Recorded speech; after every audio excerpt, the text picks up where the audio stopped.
Don't put the weight of family planning on women and then take away a woman's right to family plan. Will take for the world to actually give a fuck about menopause, reproductive rights, and mental health. A female founder had to go and make that research appear because the world doesn't think that women's bodies are worth studying at the scale that they believe men's are.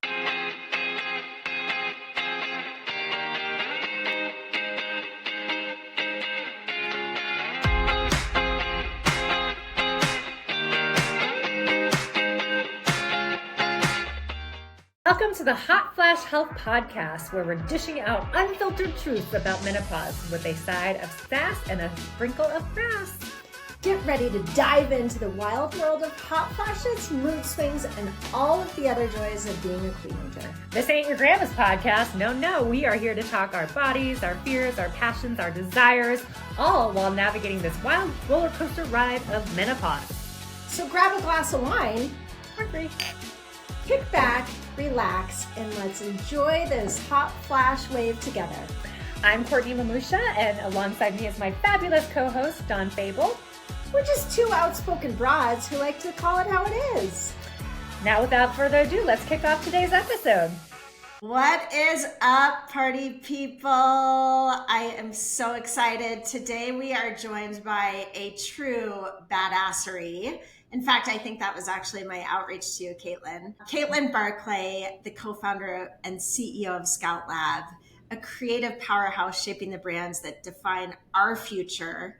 She's a writer, she's a speaker, she's an investor, she's an officiant of both weddings and radical ideas. She's a sommelier and most recently a newlywed to her beautiful and badass wife, Ingrid. Scout Lab and Kaitlyn have worked with brands who don't just want to sell products, they want to entirely shift the culture. And we're talking about companies like Venmo, Hey Jane, Ritual, tackling everything from abortion access to sustainability to the future of planetary health. Kaitlyn and her team are truly rewriting women's health. Today, we are diving into why playing nice doesn't change the world. We can all relate to that. How branding can be an active revolution, and Kaitlyn is an absolute extraordinaire in this regard. And the absurdity of corporate performative activism. So I have known Kaitlyn for many years, and I'm so excited to have her on the podcast. And marriage looks good on you, girl. Oh my God, thank you. Dawn, I want you to introduce me everywhere I go. That was so kind. She gets that a lot. Yeah, wow, truly. You know how to amp someone up.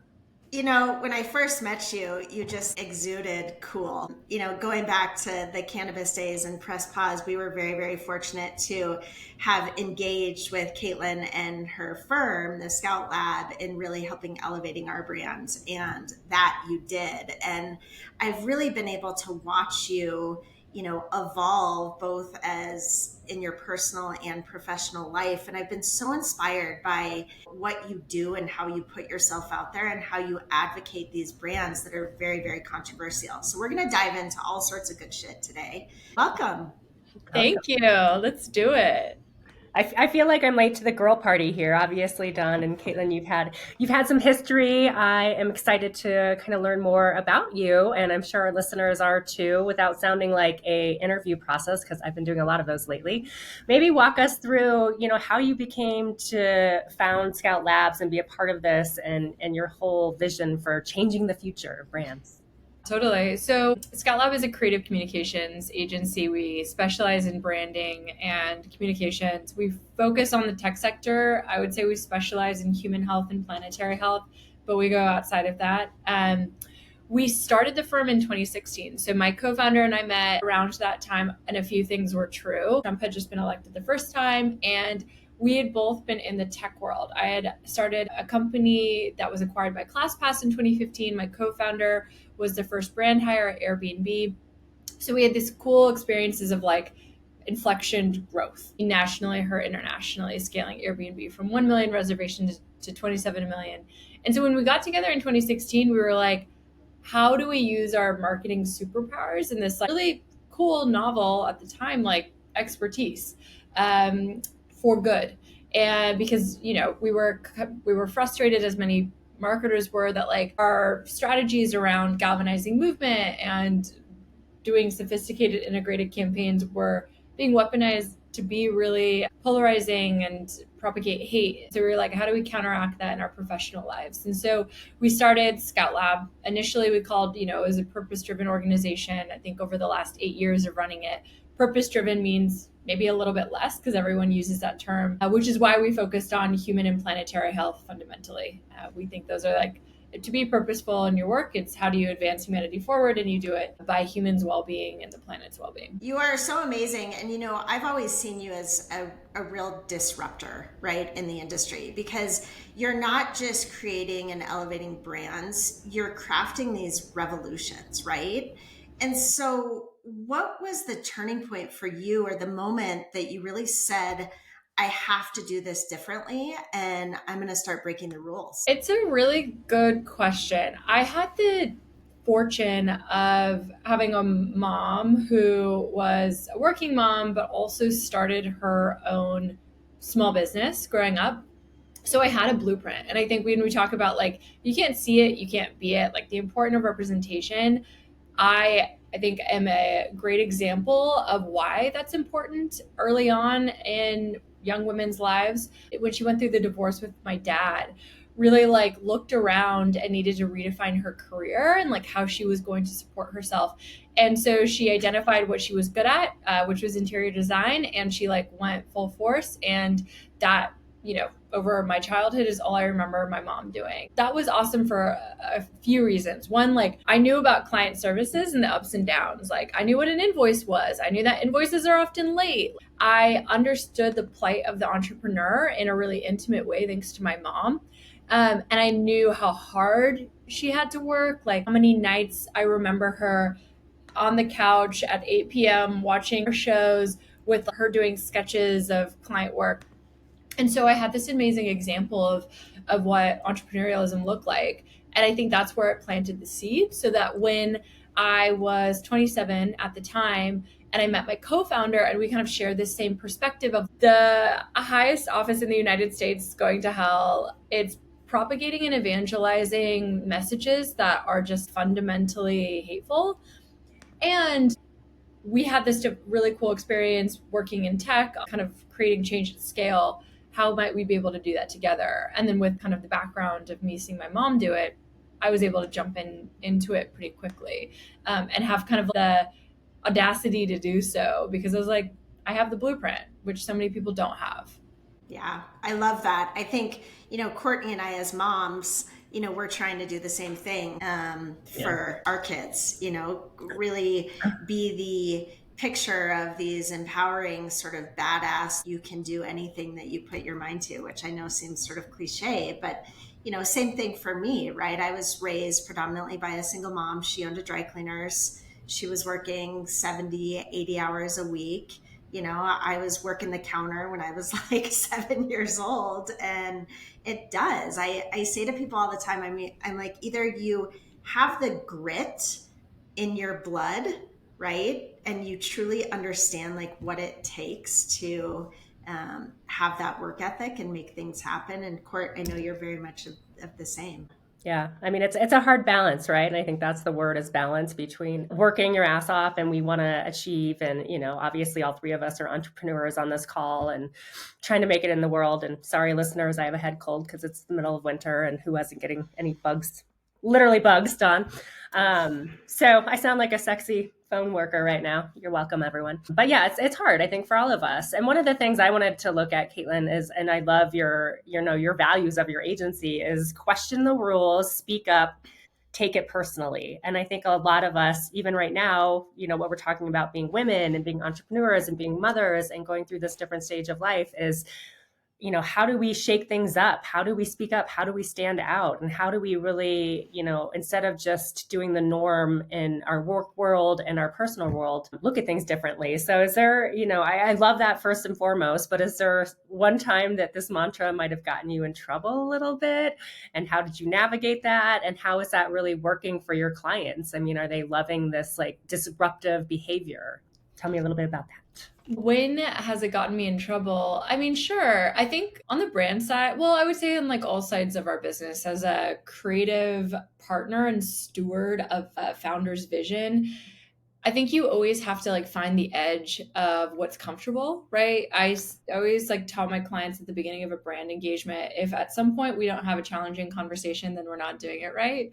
And so I think when you are like questioning the rules, looking at a status quo and exploring how we might flip it on its head through brand or through communications, that can facilitate and entertain, I think, really constructive conversations, but maybe conversations that some people aren't ready for. But I would say it hasn't necessarily like gotten me in trouble, but I will say maybe I've found like the thresholds of client work that way. I always tell people like it's really important to find your enemy or to know your enemy. A lot of people come to a outside vendor and they're like, we want to acquire this target audience, and I'm like, fantastic, then who do you plan to repel? And it can be obvious, right, if depending on the business, or it could be nuanced. But I think like the goal is that we always push our clients to like stand for something, whether that's an ideology, it's a belief, it's a commitment to excellence, and then also make sure that you have a counterweight. What do you not represent? Who are you not for?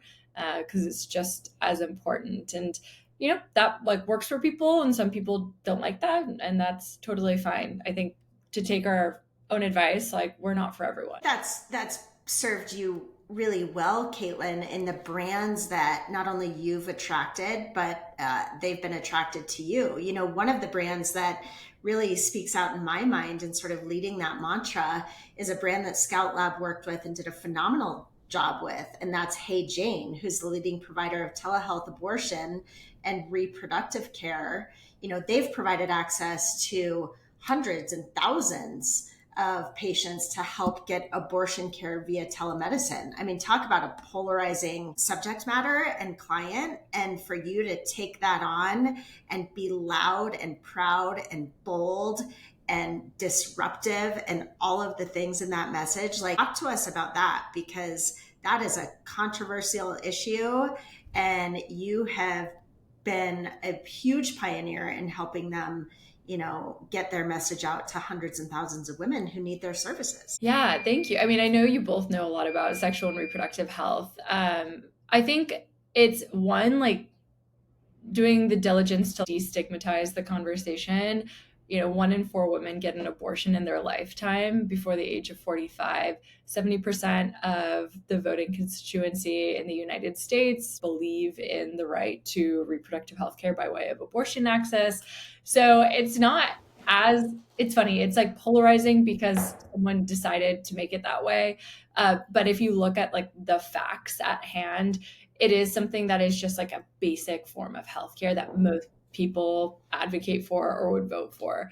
So when thinking about Hey Jane or any women's health organization and evangelizing the message, you first have to do the work of like simplifying it. So Hey Jane's a great example. They're, one of the leading, most trusted digital clinics for telehealth abortion care. We also represent the Abortion Coalition of Telemedicine. They help abortion providers set up their own practices. You first need to explain like what is it you're offering and how is it better than the status quo. So like what is telemedicine? Like what is telemedicine abortion? What is medication abortion? There's so much education that is required in order to get your message out. And then being like, so that's proactive. And then I would say reactive when there's like policy or litigation or, a counterpoint, making sure that you've done the work to have a strong message and share it kind of quickly. We've worked with Hey Jane for years, the Abortion Coalition of Telemedicine. We've worked with them for about a year as well. And I think it's that reactive and proactive messaging, and then making sure that you have real people within the organization sharing their stories. Alyssa Wagner, who's one of the medical leaders, provider within Hey Jane that speaks a lot on their behalf, like shared the experience of being a mom and having an abortion. So many people, so many women that get abortions are mothers because it is about family planning and making sure you're getting pregnant when you want to and not when you accidentally do.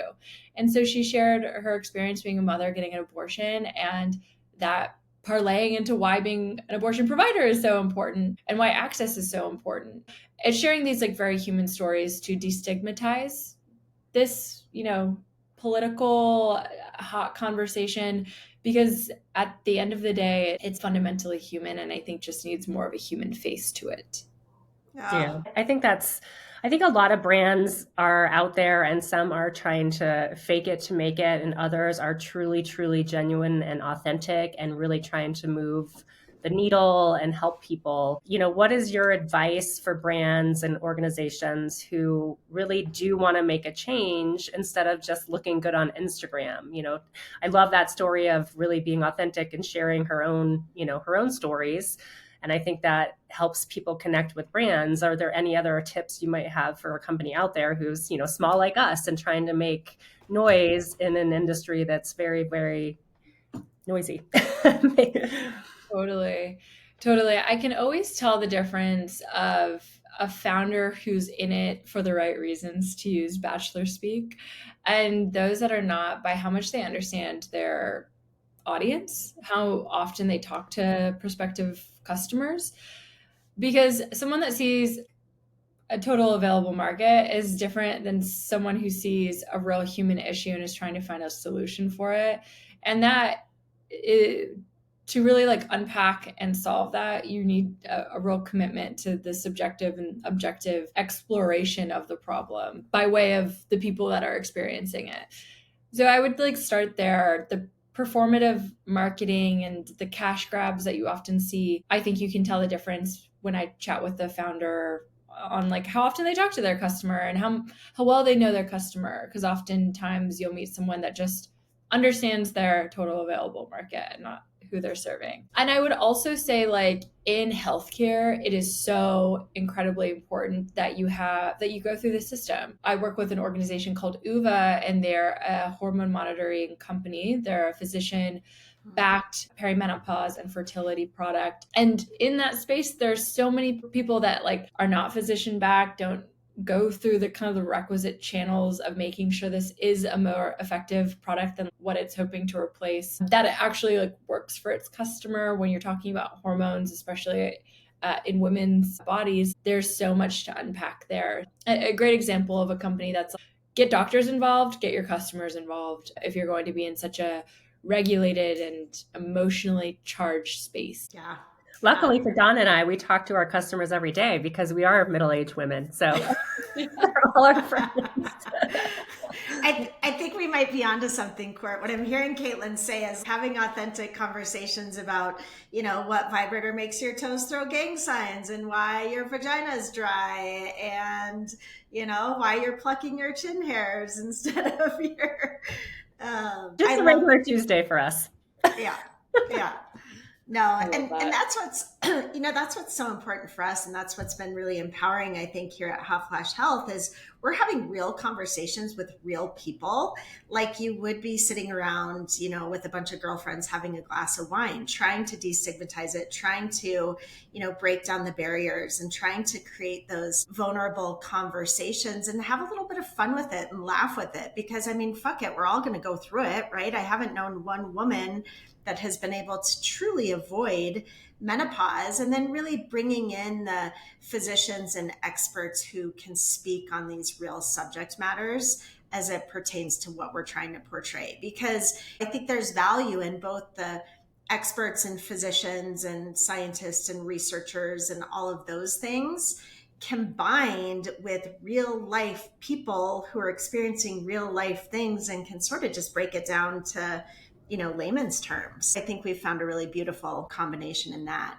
I love that. It's also speaking to the emotional experience. Like, what is the continuity of the shared experience, whether we're talking about menopause, perimenopause, fertility, success, challenges. Talking to real people, you'll find there's like themes that come up. And like shame, it has historically been one of those feelings. And I think these types of conversations that you're facilitating help overcome that, where it's like you don't feel like in a silo when you go through something that you are assured if you live long enough you will go through, like menopause or perimenopause. One of the things that's been really beautiful, I think, in this regard is there's such a there's such a negative stigma around menopause because a lot of shit is going on with our body, right? I mean, it's all jacked up and it's really disruptive in our lives. But at the same token, there's also something that's very beautiful about this awakening and change in our bodies. I think that there's a tremendous amount of creativity that comes with menopause. I think that there's a lot of women that are really redefining themselves in terms of their purpose as they, shift in age. Their children are leaving their households, or they're exploring purpose-driven passions that they've had. They're learning how to say, if it's not a fuck yes, it's a fuck no. They're learning how to set boundaries. We're exploring into our, childhood traumas to really like set the stage of this beautiful progression of life and this evolution. And so that's been very cool for us too, because as disruptive as it is in a negative way, it can also be extremely disruptive in this spiritual awakening sort of way as well. Totally. It is but like one epoch in your life and needs to, I think, be celebrated on a greater scale. It's also like your body is changing, and that is a wonderful thing. And if we talk to each other about those changes and research those changes, then we're able to like navigate them in, again, a more celebratory fashion versus like what the fuck is going on, which is the status quo, especially in women's health, where like women's bodies are just like not regarded as equals when it comes to research that's done on men's chapters, phases, bodies writ large. Literally takes us to my next question is, women's health compared to men's health. Let's talk about how much money goes into Viagra. Like, hello, your dick don't work. Let's put some money towards it. What do you think your thoughts are with working with some of these healthcare brands that it will take for the world to actually give a fuck about menopause, reproductive rights, and mental health? I mean, obviously we're not in a good era right now, so things are changing not for the best for us, but I think us continuing to make noise and stand up for what we believe, but let's hear your thoughts, Kaitlyn. Yeah, fundamentally it has to be structural. But with that said, I mean, there's the past like month has been somewhat horrific from like the erasure on women's, minorities, trans people's health. That being said, I think this is why it is so important to like, if you experienced a problem and you're going after the solution, to propagate research or to share your story, just so others can either find that information or utilize that information. So as an example, there are so many companies, Hey Jane, you mentioned, Uva, I mentioned, that put out their own proprietary research on what's going on in their space, whether it's abortion care or hormone monitoring, heart health. Like, women are 7 times more likely to die from a heart attack than men, simply because we have symptoms that are often not identified or researched that are different than men's. We worked with a company called Hello Heart who put out we developed a dedicated campaign socializing the different symptoms of a heart attack in a woman versus a man. So that type of incongruity in the medical experience is like, well, fucking wild, right? Women's bodies were included in clinical trials in 1993. And it shows by the level of funding and the level of access to research on our bodies. So going back to where I started, I work with a lot of female founders solving solutions that are relegated primarily to the female experience, and they put out their own research. So Uva, a hormone monitoring company, has the largest study on menstrual cycles that exists, which is crazy. We like menstruation, so many people do it, to put it like obtusely. And it is so important for fertility, for hormone management, for like general health and wellness. And yet we know nothing basically about it. So anyways, it's to say like Uva just went up and did that research project itself. They're continuing on to expand the number of cycles they track and sharing insights based on what they find.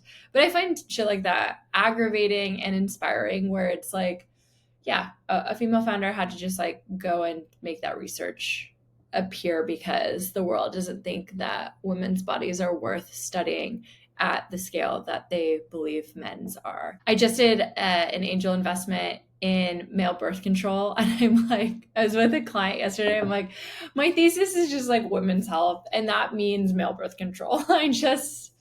How do we make this more equitable? Love it. Yeah. Let's do some damage to them. We have to do everything to us. Not even damage. I'm like, have the same options. Don't put the weight of family planning on women and then take away a woman's right to family plan. It has to be equitable. Totally. We'll just see if they can remember to take it, right? Because multitasking and males don't necessarily work. We love all of the males in our lives, but women can multitask like motherfuckers. Males can't even tie their shoes and get a boner at the same time. I know. There's one of the products in this male birth control company is an IUD. And I'm like, yes, this is what the world needs. We need IUDs that males can use. So it'll change. Yeah, I love it. Gosh, there's so much to talk about, Kaitlyn, because you're just fucking brilliant and so cool. And the brands that you're working with and moving ahead are amazing. If you could, speaking of brands, if you could wave a magic wand and erase one or two outdated sort of branding philosophies forever, what would it be? There's this like pervasive expectation that brands only need to know who they're for and not who they're not for. Back to this mantra I hold close to me on know your enemy.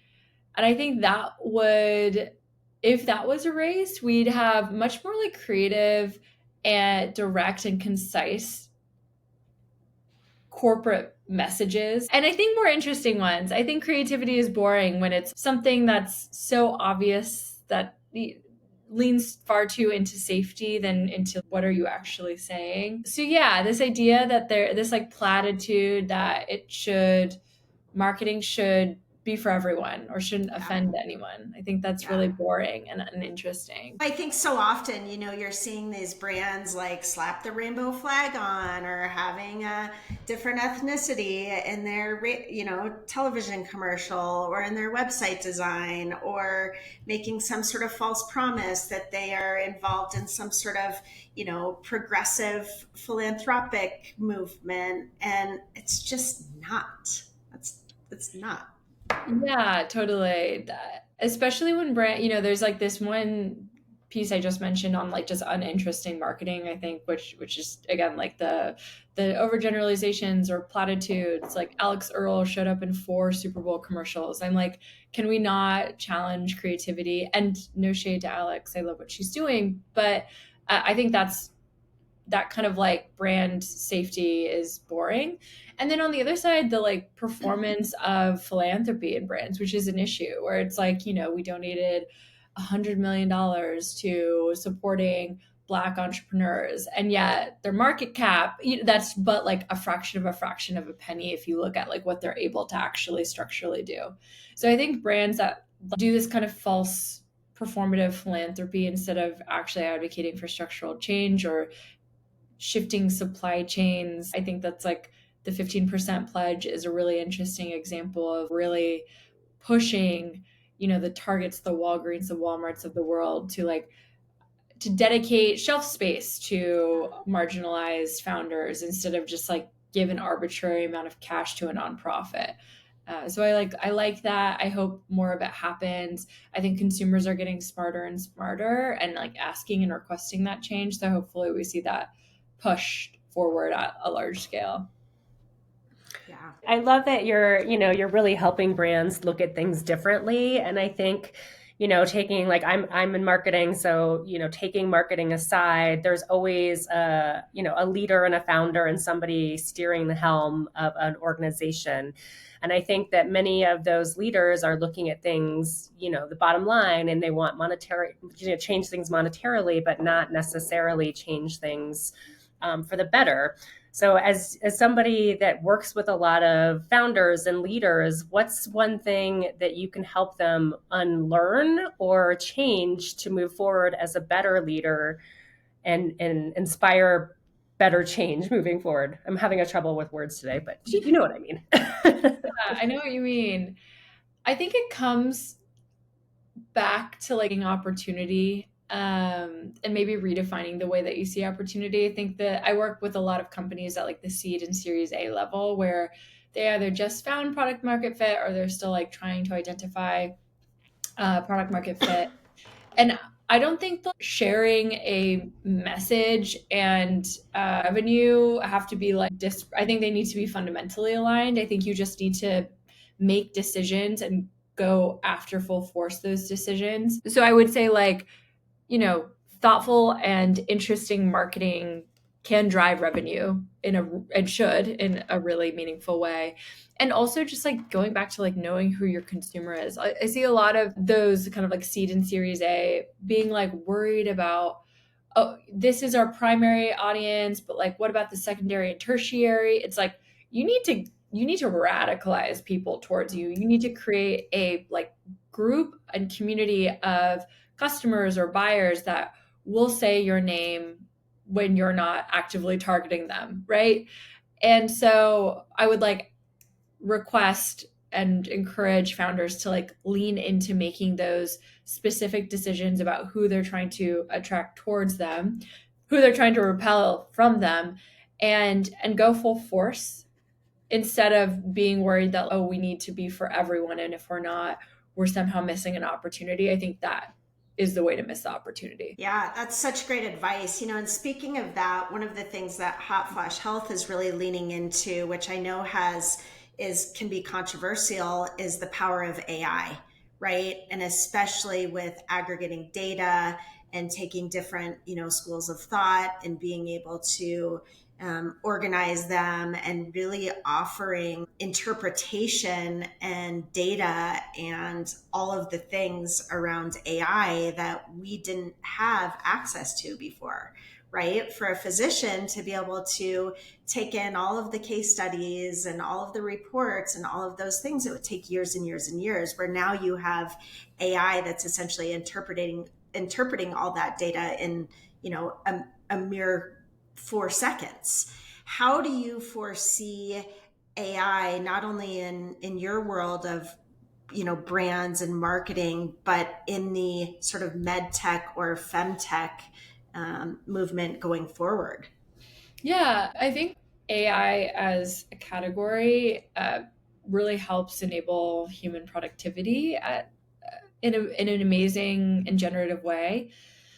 The way we like fully embrace various like generative AI tools at Scout Lab to work towards everything from like scheduling and operations management to like generative ideating in the creative process or the comms process.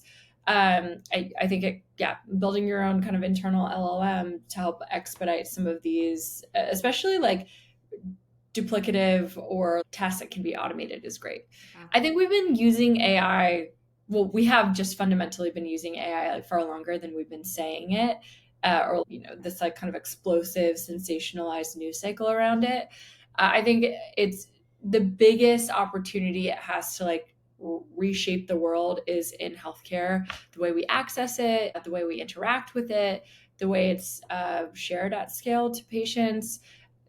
That also, there are a lot of dangers associated with that. So I'm excited about thoughtful regulation and people managing it in a human way, the way that we trade AI models in healthcare. We announced a fundraising announcement of a client yesterday called Riley. They just raised their a $3 million seed round. And what they're using is AI to help enable the early parenthood experience by creating a model for your child. Meaning, like, I am the parent of a 1-month-old, and I, at 4 a.m., when I'm up and trying to breastfeed, can ask them about a question I might have or a symptom I'm seeing, or be this reactive and responsive thought partner. And they use like the underpinning of AI that they manage and they train themselves. And there's high integrity in the way that they train these models. But I'm like, what an amazing application to like enable and help early parenthood, which is, often the emotional and physical energy is like on the mother. And so what a cool application to like support that community. I love what I'm seeing as it relates to AI and the intersection of healthcare. I think there's a long way to go, but it's a huge opportunity. We're on the forefront, Dawn. Woo! Totally. Not surprised about that. Yeah. I think it's really interesting. We are gaining so much from your experience. I know Dawn mentioned in her earlier amazing introduction that you're a sommelier, a wedding officiant, and obviously a branding guru. This is a fun question, but if you had to pair a wine with a modern corporate America, what would it be and why? Fucking Franzia. Totally. Strawberry boons. Yeah, I like a corked bottle of wine. Modern corporate America. I mean, that's like such a huge, what is that? Grape. That's just grape juice. Grape juice. Don't even waste the good shit on it. Oh my gosh, that's so good. And another one, Court, you're so good at these questions. Speaking of how sommelier, you're also a wedding officiant, right? Which I've seen a couple posts of yours on Instagram, and your marriages are brilliant. And I can relate because I married people too. But if you could officiate one wedding, living or dead, real or fictional, who's getting married and what's your opening line? Oh my God. Keeping you on your toes this morning, woman. What a good one. And like, I want to officiate Sonny and Cher. What a like a fucking iconic, like ridiculous wedding to officiate, like Elvis and Priscilla. What was that like? And my opening line would be like, what the fuck? Yeah, officiating, I mean, it's the best. A lot of people are like bridesmaids or get a speech. I'm like, I want to be the officiant. One, you get the inside tea to the relationship. You have the most important job, but it's over first thing. Like my nightmare is being the wedding speaker at the end of the dinner. It's like You're drunk, you're tired, you're nervous the entire time. The officiant, like you get your papers, everyone is expecting it, like you read it, it's so hard to mess up. And then you're like the hero of the wedding. Like, it's awesome. Well, I can only imagine you would make yours so personal, Totally. Oh my God. And that's why I love it. I officiated my co-founder's wedding, my sister's wedding, and then two friends who had to elope when the Supreme Court went south in like 2019, earlier 2020 or later 2021. They're a queer couple. And so each wedding has its own different flavor, and you get to like really immerse yourself in that love at the time, which I just find to be so special and intimate. And I just love it. So yeah. Speaking of love, as we close out, I'm so happy for your happiness. Kaitlyn recently got married to her beautiful bride, Ingrid, who looks so cool. I mean, I just see pictures of her and I see you guys and I'm like, have lesbian jealousy. Yeah. Yeah, she's the best. How's it going? How's married life? Married life rocks. We're, 3 months in as of yesterday, and highly recommend marriage. It's amazing. I mean, we met a little bit later. I was 35, she was 36, and it was just one of those things that like when you're single, the most annoying thing to hear is when you know, because it's like, what do you know? When do you know? What the fuck are you talking about? And I cannot be more emphatic with like, when you meet the person you're supposed to be with, you will know. And so, yeah, we met each other, and I don't think either of us were expecting it. We didn't even know the connection or relationship was achievable in this lifetime. I think you get to a point where you're like, not one person can be everything. And then you meet someone who's everything and you're like, oh, wow.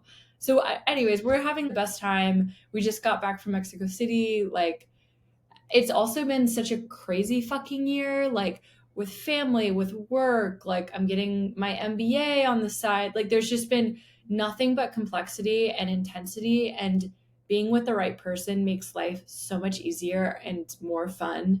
It's great. So the hot tip, my wife always says this, but like, when you know, and I'm like, that couldn't be more true. That's awesome. Yeah. What's one tip you might leave our listeners with as, they're building a brand that actually matters? What do they need to take with them besides know your friends and foe? I love that piece of advice. Is there something else that could help them build a better brand? And then tell people how to get a hold of you if we want to hire you. I mean, we want to hire you, but if anybody else wants to talk to you, hire you, how can we get a hold of you? Yeah. Imparting wisdom for founders. I think early stage founders, my favorite mantra for myself and for others is pay attention to what you pay attention to. Often are the multiplicity of experience that informs your decision will give you intuitions on a conversation you want to have, a product you want to explore, a person you want to work with. Lean into that, especially in early entrepreneurship. I think it really has bode well for the founders who have done it. So pay attention to the things you pay attention to. There's a reason why it's catching your eye, and you are the expert of what you're shaping. Embrace your intuition. And the way you can get a hold of me is scoutlab.com. You can email me at Kaitlyn@scoutlab.com, and I'm always happy to have a chat, talk about the way that people are changing the world. It's like my dream job. Well, thank you for changing the world, and thank you for helping so many important brands and messages and people and founders, be disruptive in a very dysfunctional space where we need more disruption and we need more people like you in our lives. And, I constantly pinch myself of the extraordinary women that I've met along my journey, and you being one of them. So we are blessed. And if anyone needs a, how to find to pair a shitty wine with maybe our, president, or, any of the other crazy stuff, Elon, like, what do you pair with that guy? Oh my God. Every executive order is just like a different flavor of expired Franzia. I know. It's like a sour wine. I'm just like taste of the sour formaldehyde at some point. Or if you're looking for tips on love or a amazing wedding officiant, you and I could tag team one. That would be hilarious. There's something there, something there, Dawn. Well, that's great. Well, we appreciate you. Thank you for all of your beautiful, wonderful advice, and so happy for you. And get your butt out to Colorado one of these days, Court, and I'll show you and Ingrid a good time. Yes, we will. Love that. Say less. I'm in. All right. Thank you. And that's a wrap on today's episode. Remember, menopause may be a wild ride, but together we've got this. And don't forget to follow us on Instagram, Facebook, TikTok at Hot Flash Health. Stream and subscribe to us on any of your favorite listening platforms like YouTube, Apple, and Spotify. And of course, share your thoughts with us. We love hearing from our amazing listeners. And until next time, stay sassy, stay fabulous, and keep those hot flashes in check. Yeah, girl. Woo!